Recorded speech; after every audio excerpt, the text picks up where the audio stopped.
Hello everyone, welcome to Longzhe Machinery.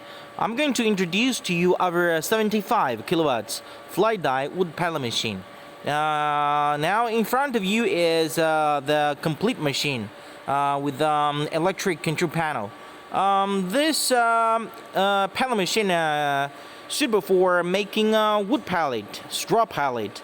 Capacity can be 1 to 1.2 ton per hour. This pellet machine with a heavy type gear reducer and CE certified good quality fly die wood pellet machine. And this machine special ordered by customer with the electric motor 415 volts, 50 hertz and 3 phase. You can see the complete set.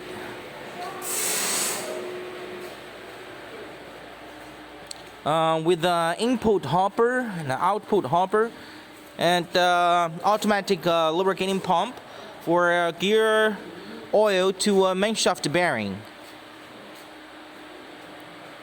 And this one also fit with 8 millimeters fly die and 6 millimeters fly die.